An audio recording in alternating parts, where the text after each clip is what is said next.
the Juneau World Affairs Council and the University of Alaska Southeast, in collaboration with KTOO, present the 2019 World Affairs Forum, Modern Journalism, the Role of News Media in a Changing World.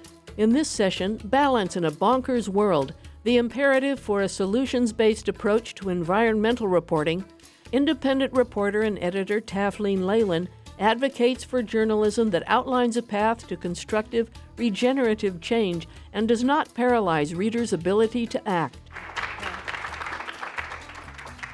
All right, so first of all, thank you so much. I feel really privileged to be able to participate in this conversation. The last time I was in Alaska was almost 10 years ago. I was leading a camping tour for 13 Trek American passengers. And towards the end of the tour, we were making our way down to Skagway to catch the ferry back down to Washington. It had been a miserable trip because over half of the passengers hated camping, first of all. And secondly, they hated being in a van for a really long time. And I thought to myself, did you look at a map before you came? So we're riding down the road and we saw a family of black bears on the side of the road. And I thought, I was really desperate to score some approval points. So I pulled over and lots of oohs and ahs. Everybody was super excited to see the bears, took photos and what have you. And then when it came time to leave and mosey back down the road, this happened. So I got stuck. And I don't know if you can tell, but I'm laughing because I thought it was hilarious, And several good Samaritans pulled over to help me get unstuck. And within half an hour, we were on our way again. And I thought it was this wonderful adventure. People could go home and tell their friends, demonstrated the kindness of strangers. But apparently they didn't feel the same way. Because when I got back down to Los Angeles and went over the evaluation forms with my manager, several people had said that I put their lives in danger. So let's just say that's around the time I decided to be a journalist. I figured if I kept doing this work, I was going to start hating people. And now it's just the other way around, problem solved, right? So actually, the truth of the matter is that I always wanted to be a writer. I just put it off for a really long time because I knew I was going to have to deal with a lot of rejection, and I was probably going to be broke. And I was totally right on both those scores. But sometimes you reach a point in your life where you either have to step into your dreams or die a little inside. And that's kind of the point that I had reached at the end of my brief tour leading career. So the next question was, well, what would I write about? And so when I was in college, I studied English and philosophy, but I was personally interested in green building and renewable energy because I wanted to know, how can I lead a more gentle existence? Plus, I grew up in South Africa in a family for whom conservation and wilderness were a way of life. So it made sense for me to pursue environmental journalism. But in 2009, when I set out, there weren't a lot of publications that were publishing stories about the environment. You had National Geographic and so forth, but that was really competitive and sort of out of my league, especially getting started. So I convinced this South African energy journal called African Energy Journal to let me write for them, even though I didn't have any clips. And I pestered them for a while, and finally they commissioned me to write a story about a solar power pilot project in Israel's Negev desert. So I said, all right, no problem. And I, didn't know a dang thing. And I went for it, right? But let me just take a moment to acknowledge that the path that I chose was not necessarily easy, and nor was it ideal. So if there are journalism students here, please don't do what I did. Let's see. So when I left the States, I had about $3,000 in my bank account, and I didn't have a plan. I knew I was going to do the story about the solar power plant, but that was pretty much the end of the line, and the rest I had to kind of figure out on my own. So it took me many years of research and writing to, number one, understand the scale of our environmental challenges, and number two, the challenge of the difficulty of communicating them. And this was exacerbated by the fact that I landed up in the Middle East, where really complicated politics took precedence over environmental issues. Plus I was dealing with an audience that had a completely different cultural and religious background than my own. Over time, oh, that was the South Africa slide.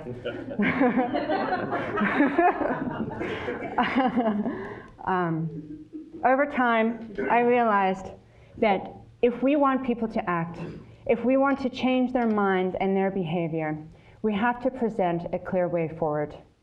A lot of today's environmental reporting focuses on sensational stories about devastation wrought by natural disasters. And they're necessary. We can't ignore the flooding in the Midwest. We can't ignore the wildfires in California. And we can't pretend that the unseasonably warm temperatures in Juneau are normal, right? But unless we provide a set of potential solutions with each of these stories, we aren't helping communities mobilize. We are paralyzing them. If we only present a state of hopelessness, where will people find the impetus and the strength to do the extraordinary work that is necessary to restore planetary equilibrium? Fortunately, we have made progress. Yes, a lot of mainstream publications are still getting it wrong, and others downright distort the facts. But today's environmental journalists have a lot more resources at their disposal than I did starting out. And an increasing number of publications recognize the importance of reworking their strategy. That said, even untrained journalists like myself have some innate tools that can guide their storytelling. So back in Israel, I finished a story about Bright Source Energy's solar power pilot, an impressive complex with 1,600 heliostats beaming concentrated sunlight onto a tall tower. The story was painfully dry and boring. I practically fell asleep writing it. I don't think anybody got any surge of inspiration as a result of reading it, even if they got through the end. But I got my paycheck. I was on my way. Then I got together with an Israeli man who had changed his name to Ahava, which means love. Instead of running in the opposite direction and recognizing that for the major red flag that it was, I decided to stick around in Israel for a while. Ultimately, I started writing for a local blog called Green Prophet, like the Muhammad or Abraham, not prophet in the money. Founded by a Canadian woman named Karen Klusterman, a fellow Earth scribe who had married an Israeli musician. It was one of the first websites to amplify stories about the environment in a region that really needed them. In the Middle East and North Africa, climate change has already exacted many dangerous consequences. The warming trend that started in the mid-1970s has, like many other places on Earth, led to longer and more extreme droughts, bigger dust storms, lethal heat spikes.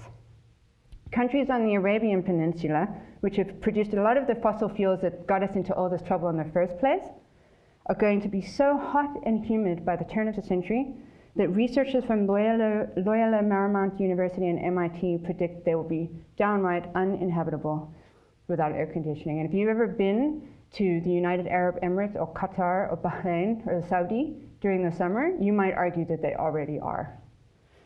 People living in the MENA region also contend with extreme freshwater scarcity, natural resource depletion, food shortages, and of course, devastating biodiversity loss, both at sea and at land. Apex predators like wolves and cheetahs are all but gone, save a precious few. But here's the thing. When I say this all out loud, in one big long list of gah, how does it make you feel? It's pretty depressing, right? To harp on about the terrible mess that we humans have made. It's true, of course, and we have to face up to the truth.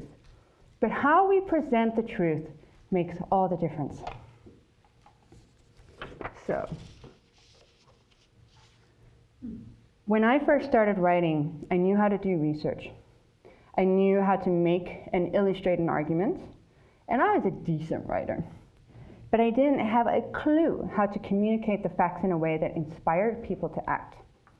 Nor did I know how to make a story successful in terms of how we measure success today in terms of traffic and likes and shares and all of this. So over time, through trial and error, and obsessing over how many likes and shares I got, I began to trust my gut.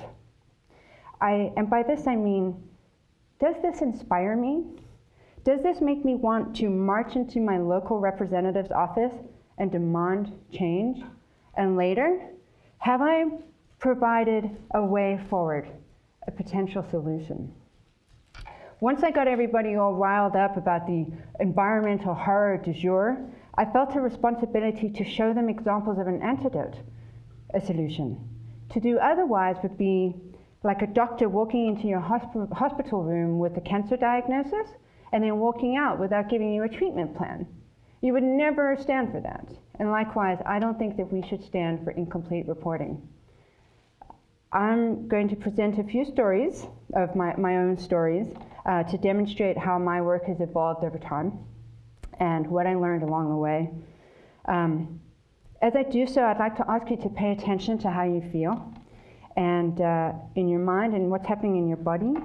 And the other thing, I want to emphasize that this is an empirical study based on my personal research, right? This is not necessarily an academic study, although I think a lot of what Elizabeth Arnold said last night validates a lot of what I believe to be what I've instinctually sort of learned by myself. And then the other thing, I really want to beg you not to go read any of my earlier stories because they're so embarrassing. So. Now we're going to do it. Yeah. I know. Please don't. So this was, if not the first, one of the first stories or posts that I wrote for Green Profit. It took me all day to write, and I earned $10 for it. Ahava, the Israeli guy, saw the writing on the wall, and let's just say we didn't last very long. In any case, this became one of the best performing stories in the site's history. It was definitely beginner's luck, but I think I understand why it was so successful, or why it resonated with so many thousands of people. Hassan Fatih was an Egyptian architect who recognized the advantages of using traditional building materials like mud or adobe. Homes built with earth have a superior thermal mass than concrete, which means they store heat absorbed throughout the day and slowly release it at night, requiring less energy to keep the interior cool. Concrete homes, by contrast, require a lot of energy to cool down. Likewise, during cold winter days and nights, concrete requires a lot of energy to stay warm. So since rural areas throughout Egypt lack consistent energy access, and villagers are often impoverished, Fatih pushed to revive adobe construction, which had fallen out of popularity with the increased sales of concrete in the aftermath of World War II. He wanted to make architecture more practical and affordable. Plus, he understood the self-respect that comes from being able to build one's own home versus going into lifelong debt to pay for a cookie-cut concrete square that bakes your brain in the summer. So the problem is concrete is responsible for about 8% of global emissions. It's the second most widely used natural resource. And they require a lot of energy for heating and cooling. So a potential solution in this particular context, not necessarily for all contexts, but in this particular solution, a potential solution is build with earth. It's readily available, it's significantly more affordable, reduces carbon emissions, and mitigates the need for electricity to power air conditioning, and it uplifts the poor. So without reading the story to you, I'll share elements of it that I think resonated with people. First, it does activate that feeling of despair many people carry as they labor under mortgage and energy bills.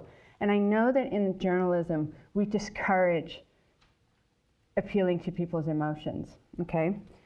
So I recognize that, but I don't 100% agree with it always. I think that a lot of people identified with the struggle that rural Egyptians face, but then the story shows that the class, energy, and housing challenge is not necessarily insurmountable. It provides hope for an affordable solution that almost anyone can attain, and not just hope, but maybe a touch of sweet revenge. Because it demonstrates how the underdog, with a bit of creative thinking, innovation, and a willingness to step outside social norms, can subvert the strength of the prevailing power brokers and reclaim agency over their own lives. And who doesn't love a good underdog story? So instead of writing a story about how harmful concrete is for the environment, I provided an alternative building method that shows itself to be better, to make better sense than concrete. And it sticks with you in a way that numbers rarely do. Okay, but this is not journalism, right? This was desktop research. I was careful to use respectable sources, but I didn't reach out to any experts for comment. This is a $10 post. And of course, Patti was no longer around to verify that what I said about him was true, okay? And this is a common problem with some of today's smaller presses. Anyone with a certain amount of marketing savvy can build a blog and a large following to offer commentary on any given subject, which is fine because, as Geisha says, this is a democracy, right? Everybody has a right to the media space. But what happens then in the case of Green Profit and Inhabitat, which was another blog that I worked for 7 years, is the imperative to make money results in the production of a lot of content and very often a loss of quality control. So it's more journalism than journalism, which is not to say that mom and pop blogs don't have a right to exist. I simply think that we as readers need to use them as a source of inspiration and then do our own due diligence to make decisions that make sense for us. I should also point out that this is different than misinformation, but I don't think it's rigorous journalism, right? So Ahava and I broke up, no big surprises. And the day my visa ran out, I took a bus from Jerusalem to Cairo, crossing the Sinai Peninsula. You can't do that anymore, it's not safe. I rented a room in a scuzzy hostel that served breakfast, so I only had to buy one meal a day. And I hunted for stories in Egypt for a while.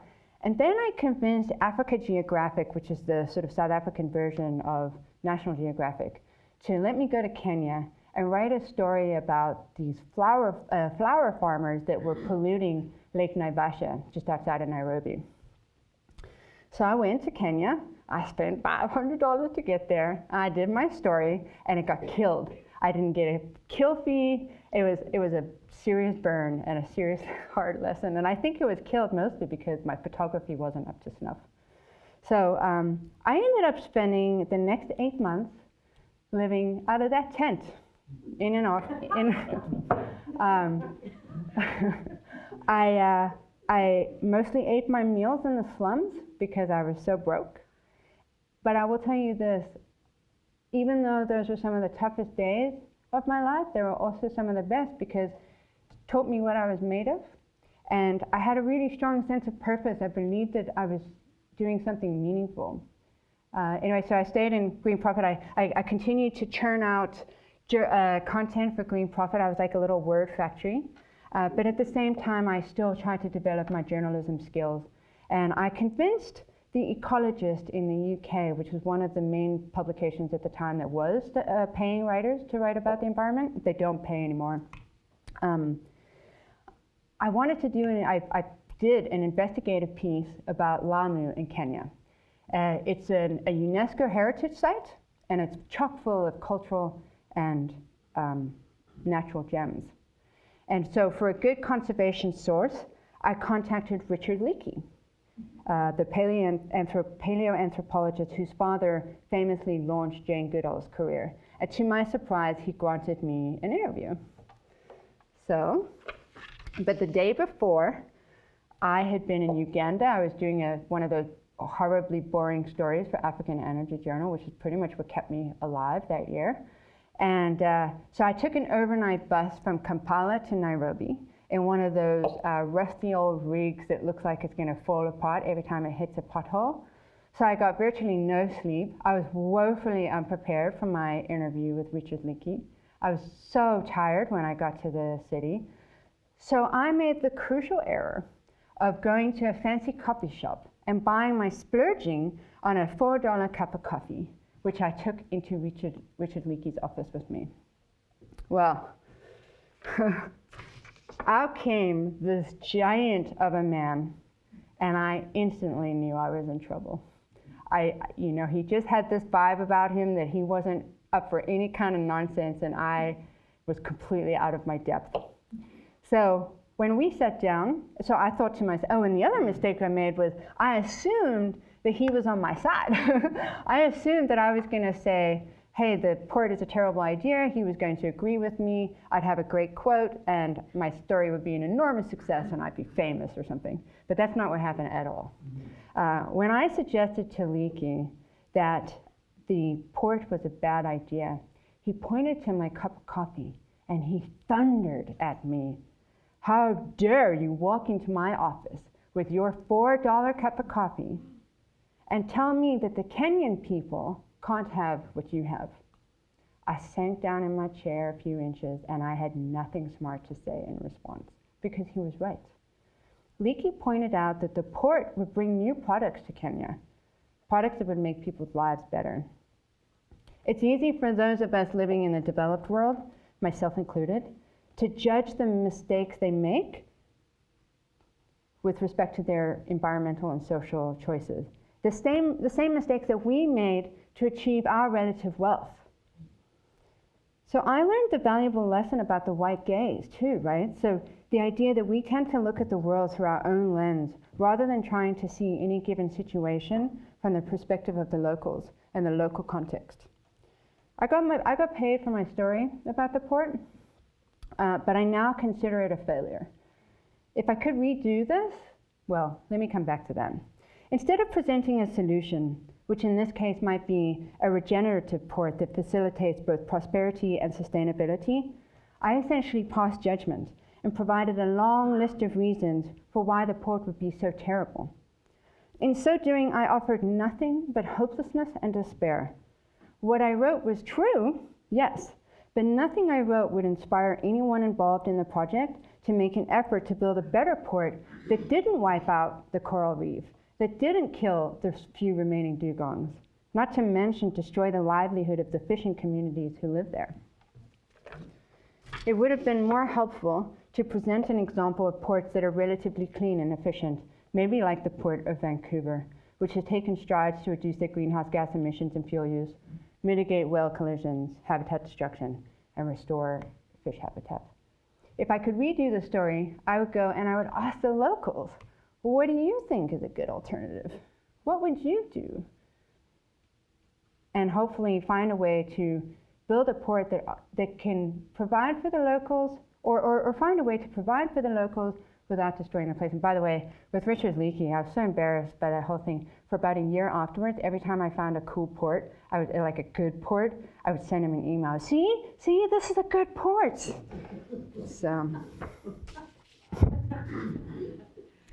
So here's the thing. For better or for worse, we have created a way of life that depends on global trade, on large-scale agriculture and mining, and other activities we typically perceive as being negative. I'm here to tell you that they're not going away anytime soon. But that does not mean that we give up efforts to reduce harm. And reducing harm requires a little more work and requires cooperation.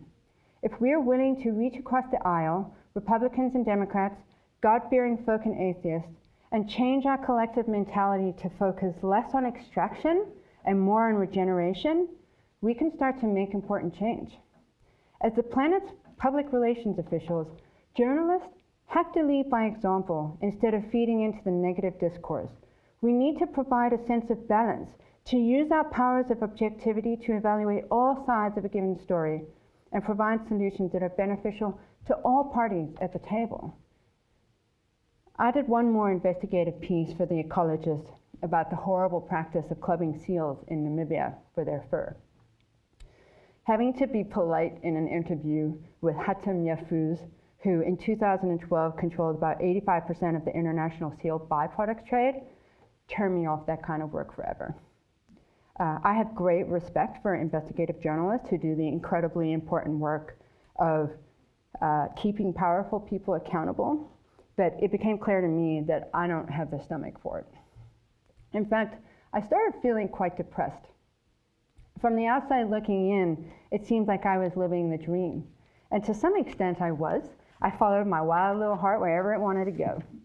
But I was alone almost all the time. I was working in a silo, and I had virtually no professional support. And it caused me incredible anguish to constantly witness how deeply we disrespect our beautiful earth. I went to a party once in Tel Aviv and started talking to a group of people about whatever misery was on my mind. Well, by the time I left the room, everyone looked positively suicidal. Suffice to say, I didn't get very many party invitations after that.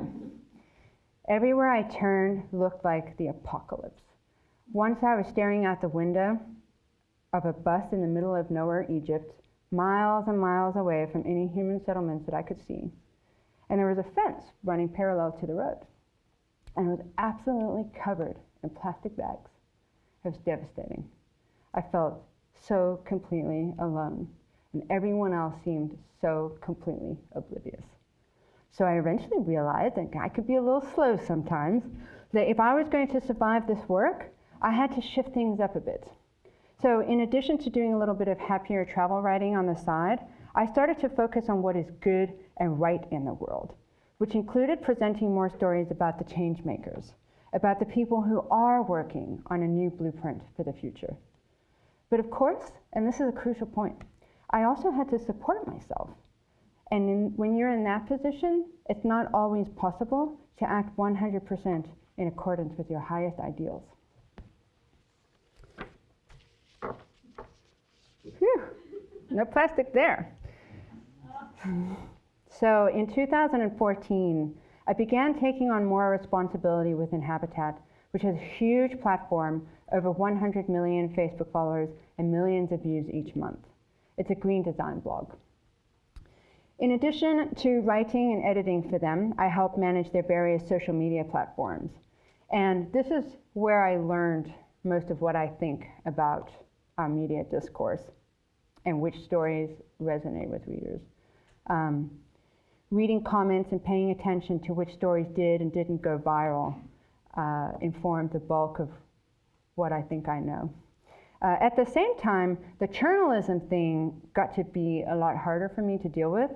Frankly, I was concerned that we weren't doing enough to vet some of the innovations that we were promoting, but we had major budget restrictions and a content sharing model that made it almost impossible for writers or editors to take more time on post, unless you financed your own work, which is what I ended up doing. But I still had to produce a lot, so I still wasn't doing the kind of work that I could be proud of. So on one of my story hunting trips across the US, which I financed by living in my van, Matilda, I met a woman named Sonia Neuenhaus. She's an architect, and she designed this really charming passive house. A passive house, according to the International Passive House Association, uses at least 86% less energy for heating and 46% less for cooling than other code-compliant homes. And this is achieved in part with a super tight envelope. I'm looking at the architect here.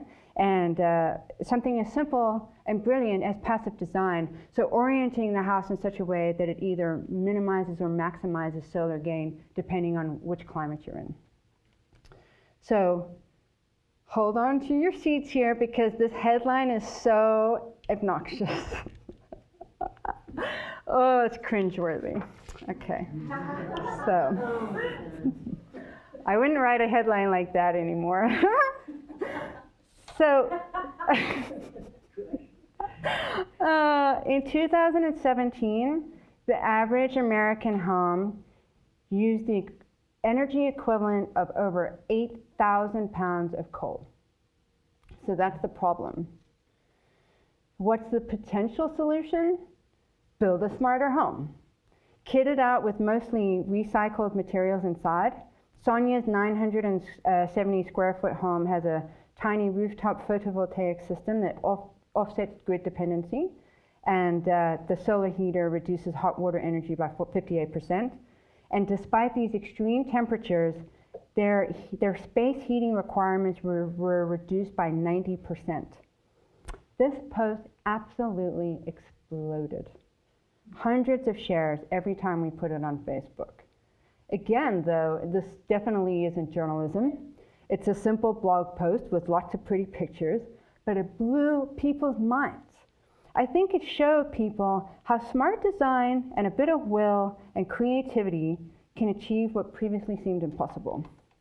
It was so successful, the year after I wrote it, a writer approached Sonia about including the design in a book, and she declined it because she was scared of getting too much more press that she had to deal with.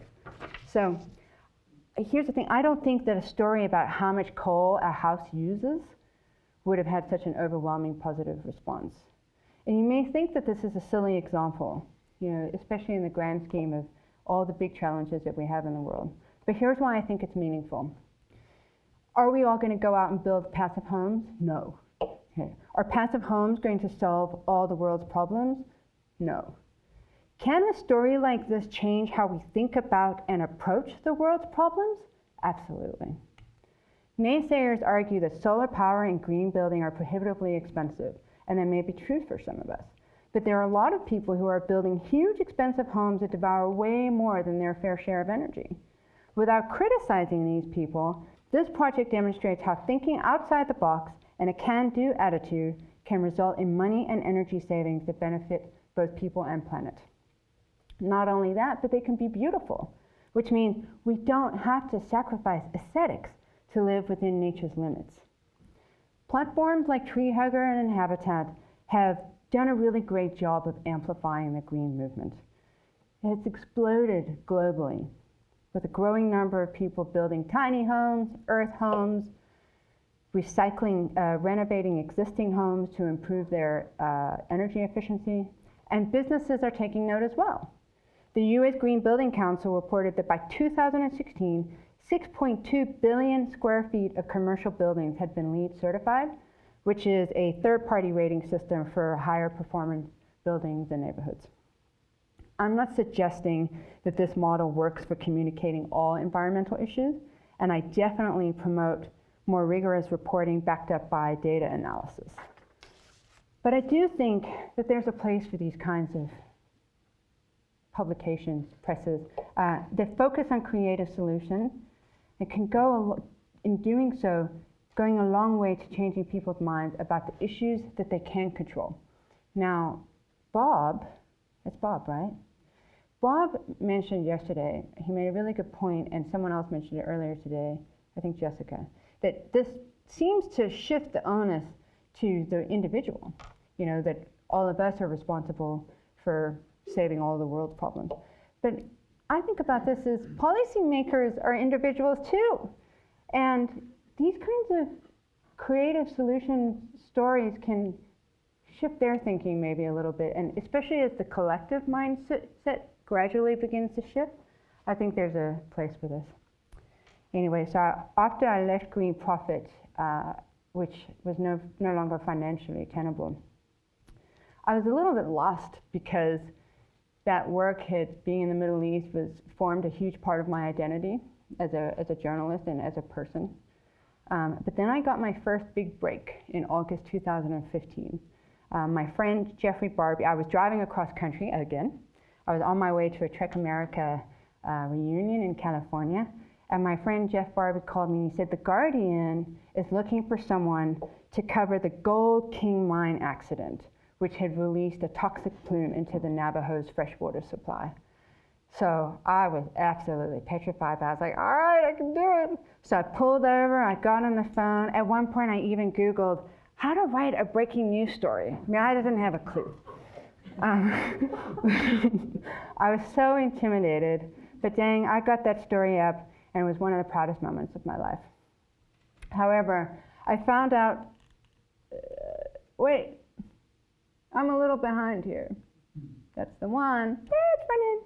So I figured out quite quickly that I am not a breaking news journalist. I did a few more stories for The Guardian after this, but for starters, I'm suspicious of having to draw conclusions so quickly. I felt really uncomfortable by not having enough time to dig deeper about the relationship between the Navajo and the EPA, and nor could I really offer any solutions for how to avert this kind of disaster in the future. Plus, this story is informative, but it also leaves one with the feeling of, this is how America works. The powerful dominate the powerless. That's the way it's always been, and the way it will always be. The story makes me mad, but it doesn't necessarily empower me to create change. Instead, it makes me feel rather disillusioned. I know there's a place for reporting straight news, that it's necessary, but I personally prefer to take a little bit more time with my work.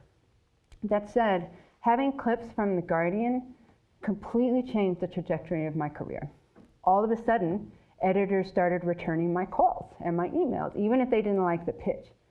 So when I returned to the Middle East in 2016, nearly 7 years after I first set out to become a journalist, I finally had an opportunity to start producing the kind of quality work that can not only shift minds and hearts, but also inform policymakers, and the kind of work that I could feel proud of.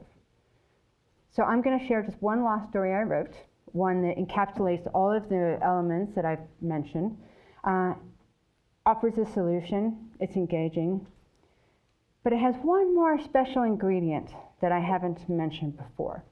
And this special ingredient is made possible by the platform on which the story is published. In other words, journalists don't operate in a vacuum. They are restrained by the publications that broadcast their work. It is absolutely essential that they have the support of a progressive, forward-minded editorial vision. So, Khaled Bouchoucha was just 30 years old when I met him in Tunisia.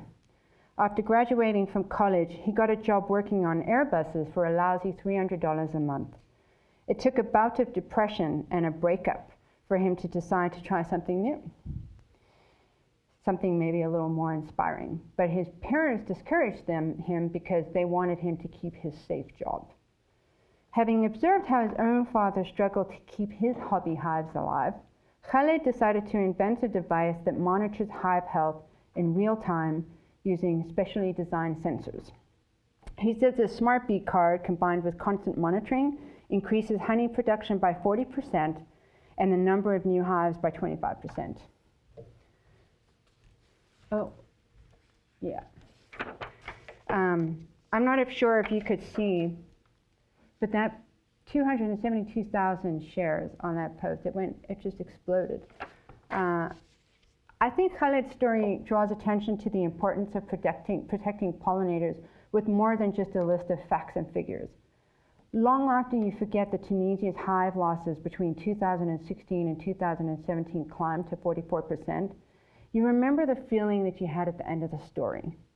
As you can see from one reader's comment, people walked away feeling inspired, feeling like maybe it is possible with a certain amount of pluck and perseverance to overcome something as devastating as the global decline of pollinators. What's more, other beekeepers might read this article and think, oh, I need one of those. Or other agripreneurs might be inspired to pursue their dreams.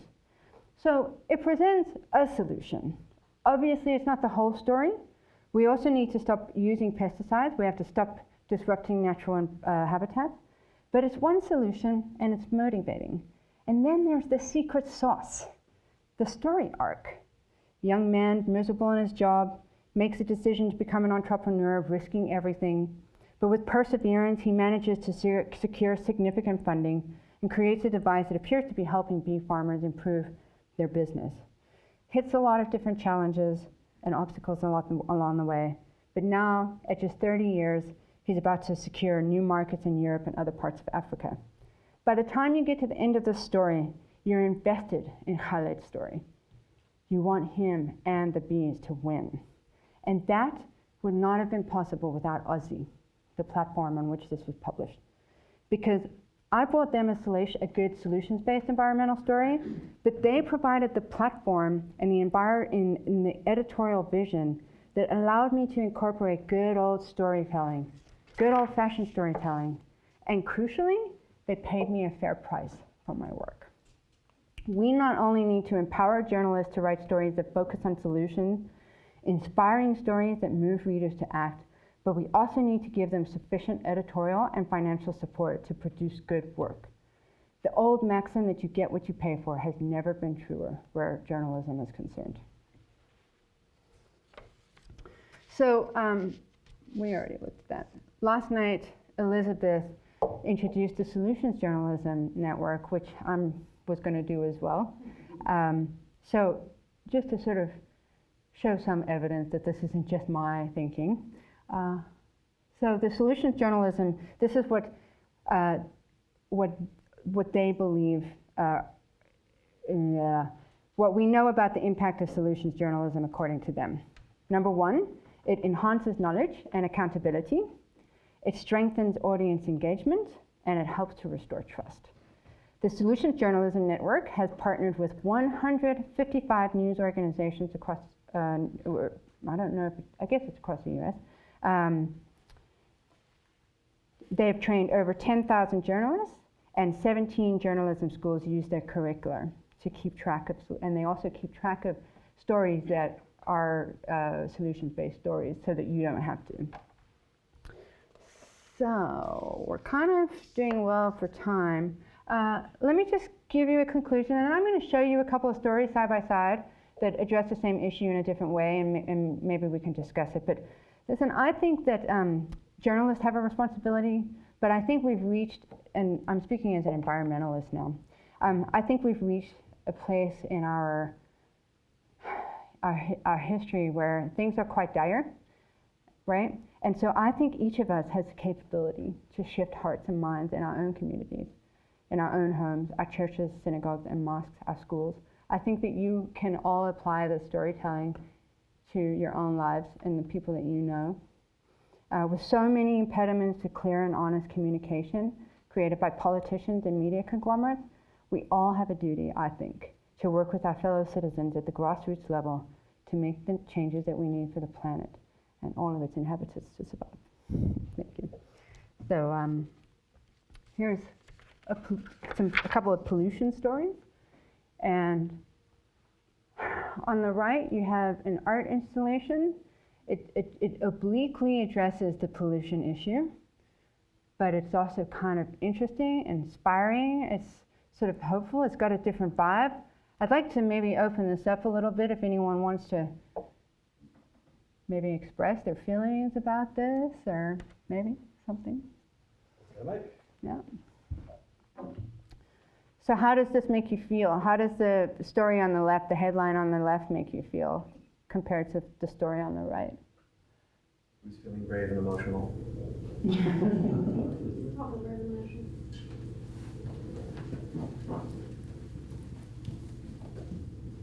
So I'm from the Bay Area, so this was like particularly, like, I know these places, right? We know that, like, that's a dirty part of the whole bay, and like nobody really wants to hang out there. We used to have to like travel really far to go to sports there, and nobody really wants to go there. But like the way that this talks about Oakland in particular, right, and like art going on there too, rather than even just now current like gentrifying, people being pushed out, right? And before that, there were very different bad stories about Oakland when I was growing up, right? Yeah. But the way that like this isn't just about environmental issues, but right. about a place, I think does this particular work in like a super fascinating way too. Like certainly it's about environmental activism, but I don't think it's just about that, both from your talk and last night's talk too, right? Like it's about communities and placemaking in a really productive way. So I just wanted to kind of highlight that. Yeah.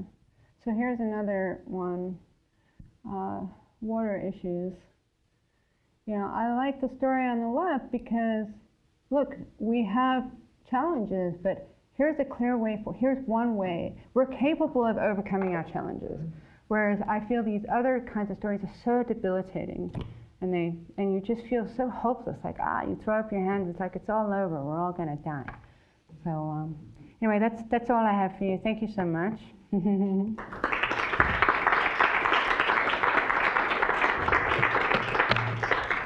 Any other questions? Look at me going all the way around. Sorry? Uh-oh. Watch out. We've had talks before, so. And through that talk, I learned that you have interviewed the founder of 350.org, Bill McKibben, and using an example of the helping resuscitate the bees, I see that not as a solution. Oh, can you hear me? Yeah, okay.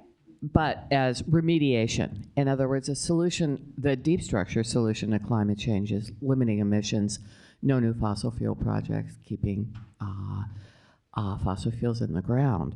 So how do you feel around solution-based journalism, where instead, well, of really saying the solution recently, the solution of radically reducing emissions as quickly as possible, as the IPCC report said we needed to do.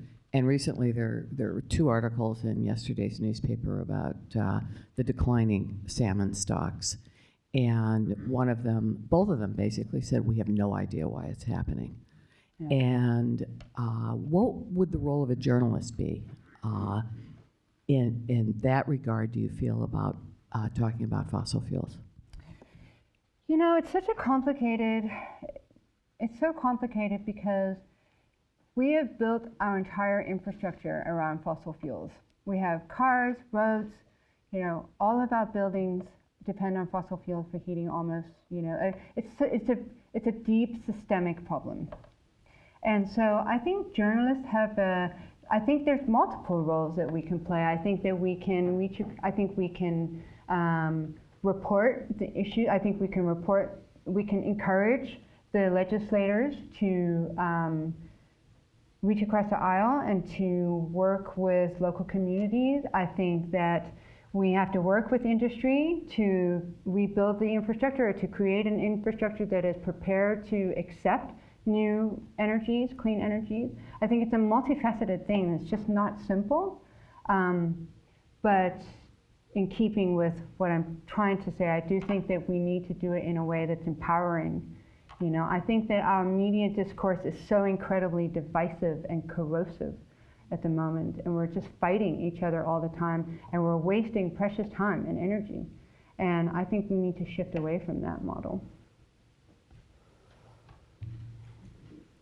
So I was raised hunting and fishing, and by what I would consider a conservative father, and he was,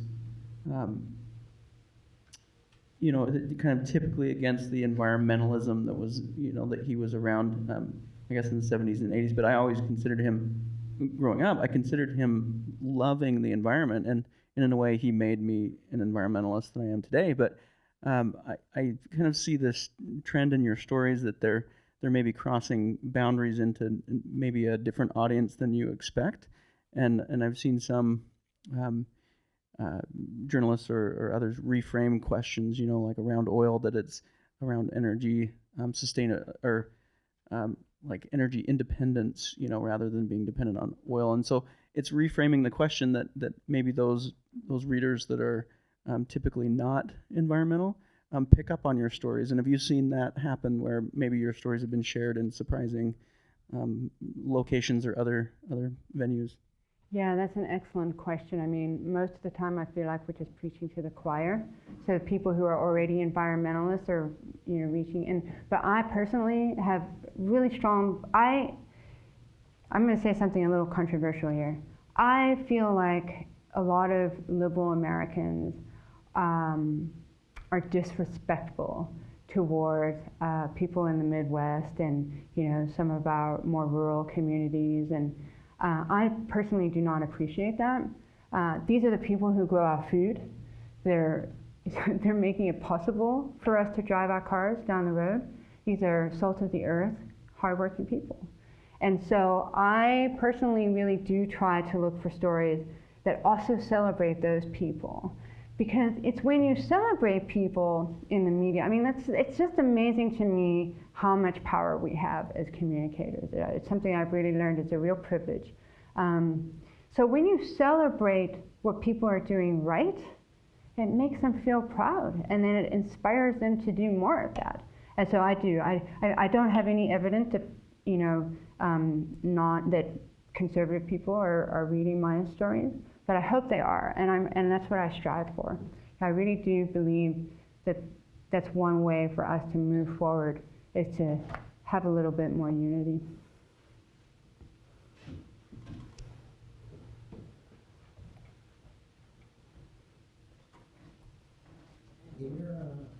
Amazing Wisconsin house story. What was the construction cost on that? And did your story get into the challenges of that as well? I believe it was $175 for a square foot, which is about $50 per square foot more than a typical home. So when you factor in the energy savings over time, I think it probably works out to be fairly even. And what was the second part of that question? Well, did your story address that very much? And kind of that gets into a follow-up question was, you talked about a lot of the stories that are done are overly negative or overly promotional. So how do you split that difference and interest readers? How do I split the difference? Sorry, I have a hearing problem, so I'm struggling to hear. So how do I split the difference between? Overly negative crisis stories and overly promotional stories. Yeah. I mean, look, that was definitely, I don't write stories like that anymore. But, you know, my whole MO is to go through the side door. So in everything I do, I try to communicate obliquely. So instead of saying, look, here's this big problem and just, you know, pointing out the obvious, I try to show rather than tell.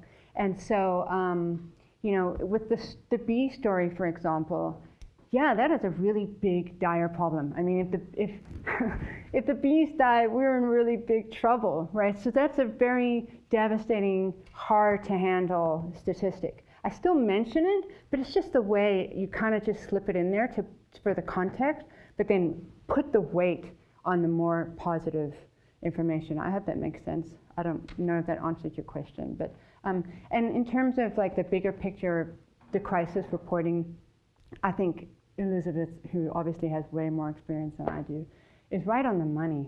You know, I think in those cases, we really need to amplify the voices of the people who are affected and amplify what the next steps are and what are some of the ways that we can overcome these challenges.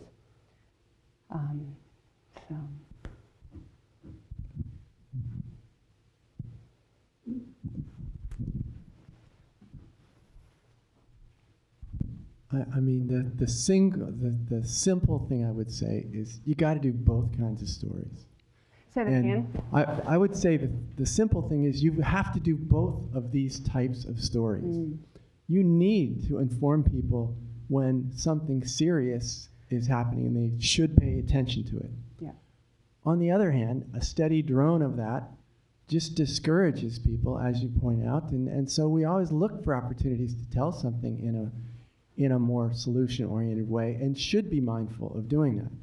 One of the things about today's media, which is encouraging, is that there's specialty publications of all sorts, and if you really felt that you cannot bring yourself to contemplate, you know, all these dire outcomes, there is, you know, websites and dedicated publications that are all, in a sense, upbeat, and so that as a career path is probably sustainable and good. But as journalists as a whole, boy, you can't gloss over it when it is really serious. Yeah, no, I agree. You're right. And like I said, I mean, we do have to report the news, and we do. I know there's a place for that, and we need investigative reporters to do that work as well. So I agree with that. But I do think that there's a way to report the news and still present solutions.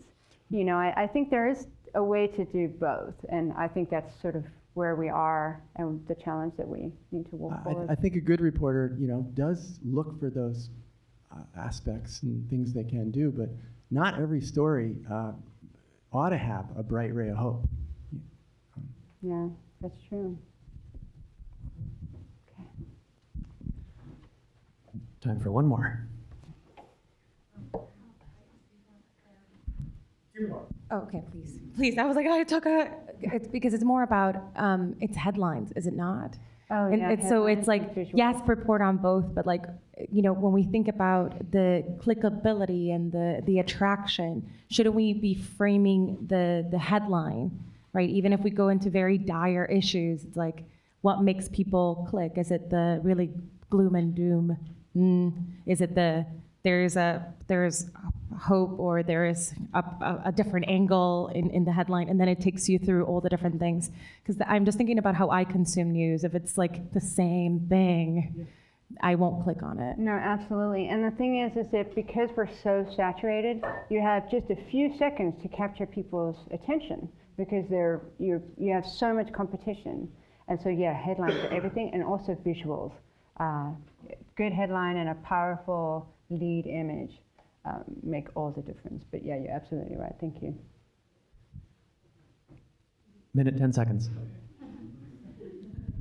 I just wanted to say thank you, and you're clearly a beautiful, engaging story writer and teller, and just want to acknowledge that.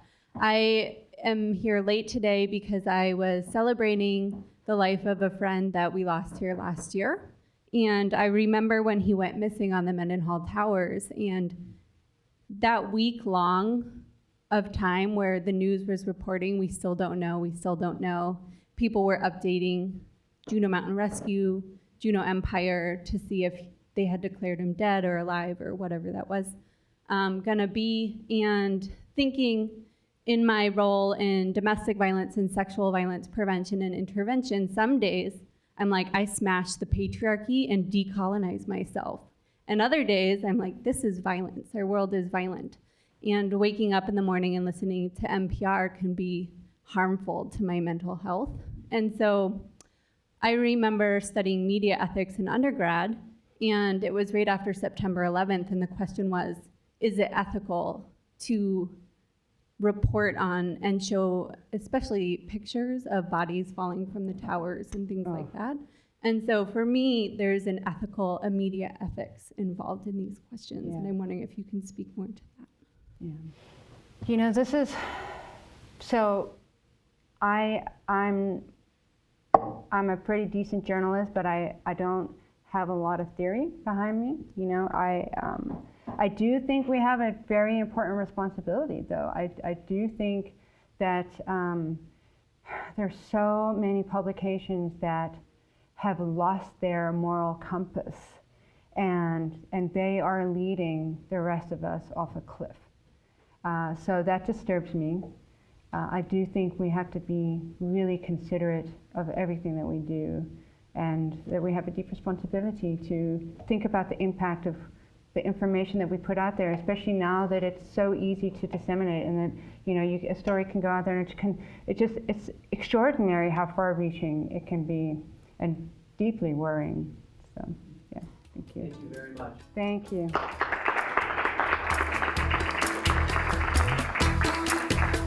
That was journalist Tafline Laylin on Balance in a Bonkers World, the imperative for a solutions-based approach to environmental reporting. Her talk was recorded on March 30th, 2019 at UAS in Juneau as part of the 2019 Juneau World Affairs Forum. Modern Journalism, the Role of News Media in a Changing World, produced by KTOO and the Juneau World Affairs Council in partnership with the University of Alaska Southeast. With support from AEL&P, Coeur Alaska Kensington Mine, DreamHost.com, Pate & Associates, Sea Alaska, and Wastman & Associates.